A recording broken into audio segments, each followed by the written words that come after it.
I'm moving out. What's going on, everybody? It's your boy Nelly now from Hoopin' Life. Welcome back to another sneaker review. We got some fire for you guys today. We have the Air Jordan 35s. 35 Jordan sneakers in his signature line. That is a lot of sneakers, man. When I first saw these in pictures, I wasn't really feeling them, especially this crazy midsole right here that looks like the Bean in Chicago. I mean, maybe that's where they drew inspiration for the shoe. Could be a possibility, right? I mean, Jordan, played in Chicago, and I'm just kidding, but where they did draw inspiration is actually from the Air Jordan 5s. There are some subtle nods to Jordan's heritage, such as the tongue, the shape of the ankle collar, the netting around the shoe, and the 23 on the heel. I gotta give a shout out to my boy Andrew Fung from the Fung Brothers, as he loved the Jordan 5s. He had so many pairs of the Jordan 5s that he actually bought 5 pairs of the same colorway of the Jordan 5. That's how much you love the Jordan 5, man. So in relation, this translation between the Air Jordan 5 and the Air Jordan 35, this might be the hoop shoe for you, bro. The Jordan 34 was such an incredible hoop shoe last year. Let's see how the Jordan 35s compare. Let's get into it. As always, we're gonna start off with the traction. It has a herringbone traction pattern on the outsole that provides hard cutting grip and traction. Just like the 34s, the traction on the 35s works really well where you're able to move multi-directionally. They work really well indoors, not so much outdoors or on courts that have a little bit of dust. That includes indoors as well, where it has very narrow grooves where dust actually get in between those grooves, which the shoe then started to slip frequently, where I had to constantly wipe off the excess dust in the shoe just for the grip to hold up. Oh my gosh, see that? Slippery, man. Air Jordan 35, man, it's crazy. But when the shoe do be clean and the court clean as well, the traction on these, pretty nice. But due to the thin compound in the outsole, these might not be able to hold up if you're gonna hoop in these outdoors regularly. Moving on to the materials, the upper consists of premium materials such as suede or leather depending on the colorway. I like the materials on the 35s compared to the 34s. They definitely feel more premium and give you a lot more support. Not saying that the 34 materials was not good, because for what they had, the lightweight, minimal materials, they perform really well in that aspect. But for a high price in a Jordan signature shoe, people would want more nicer premium feel in their sneaker, where I feel like, the 35 really did that. But with the added premium materials, it did make the shoe a bit more bulky compared to the 34s, where it had, lightweight minimum materials. I mean, I guess you win some and you lose some. It all depends on, player preference, on whether you like more materials in a shoe or less materials on a shoe. But I would say performance-wise, they both perform just as well. More resemblance of the Air Jordan 5 is the netting in the toe area, tongue, and side panels, which is built for ventilation and airflow for good breathability. It's topped off with a flight wire system with a Curum cage underneath for a locked-in feel. Here on the lateral and medial side of the shoe, we have the flight wire technology, which basically is Jordan's name of fly wire. It's very lightweight and it keeps your foot locked in. For support and lockdown, the Jordan 35 has an Eclipse Plate 2.0 enlarged on the midsole, designed for maximum lateral stability. Inside of the shoe, there are padded cushions around the ankle and heel, giving you more lockdown.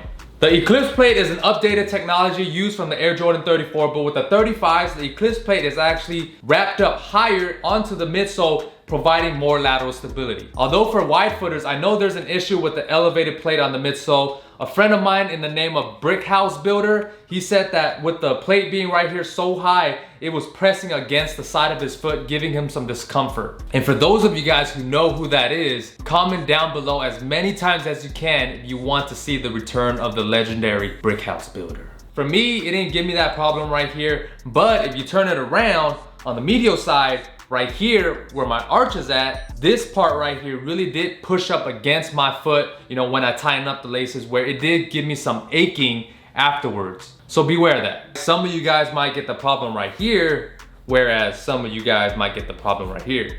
I guess it all depends on what type of foot shape you have. And with the ankle collar, I personally think it's too bulky. Yes, it has like a ton of padding in there, but it's kind of stiff, it's kind of hard.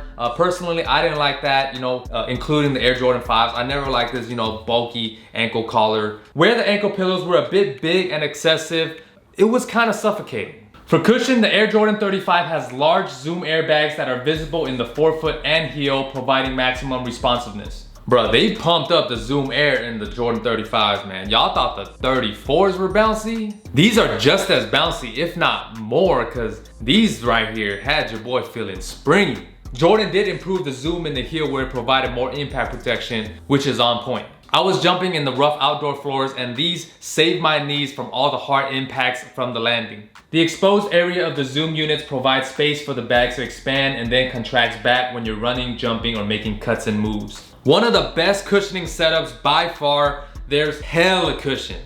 As far as comfort and size fit goes, the Jordan 35s run true to size. It is a bit snug in the back, you know, with the excessive big cushion pillows where it kind of pushes your foot up forward in the front.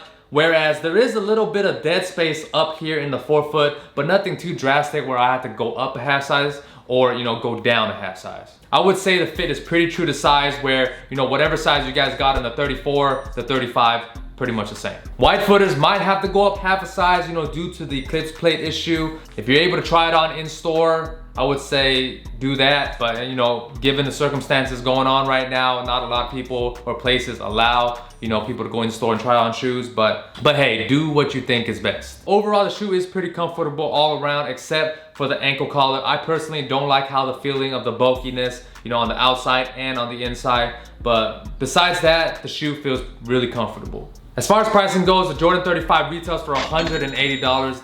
Yeah, that is kind of steep and more on the higher price range, but you're getting the best tech and a lot of tech in a hoop shoe. I'd say they're definitely worth copping if you're able to get them on sale or discounted. And for my overall rating, I'm gonna give the Air Jordan 35s a score of 4 out of 5.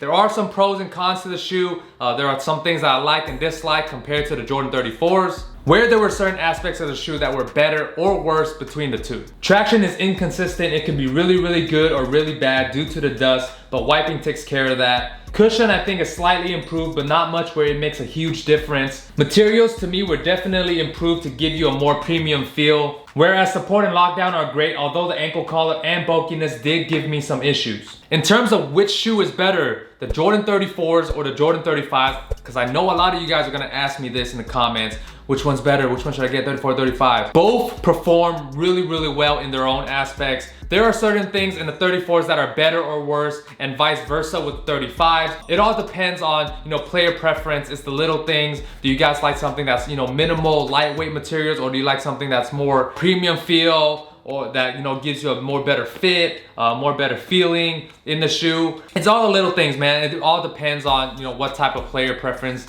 you like in a hoop shoe. But personally, I think both are phenomenal hoop shoes. They both perform really well in their certain ways. I'm really excited to see the low versions of the Jordan 35s, as I love the Jordan 34 lows. Be right back, let me show y'all some. Ooh-wee! Man, look what we have here. One of my favorite hoop shoes of last year. These right here are the Guo Island player exclusive Jordan 34 lows. I copped these when I was in Asia last year, you know, I was playing professional. These right here are killer, man. Like, these got some more premium materials compared to other, you know, Jordan 34s. But hey, you know, these go crazy, man, with the detailing on the shoe, the colors, they really be popping.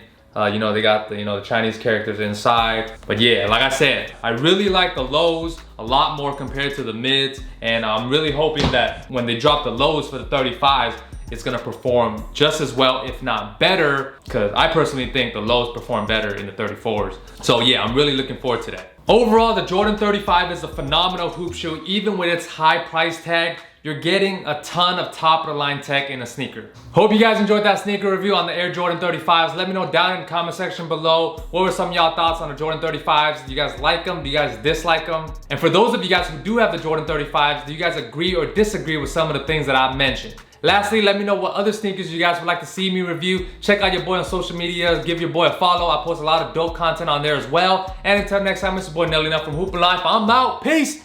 Nice beat. Give it up. Thinking these women excite me. Give it up. Wishing y'all can pass me. Run it up. Stepping. I'm moving at high speed. Yeah.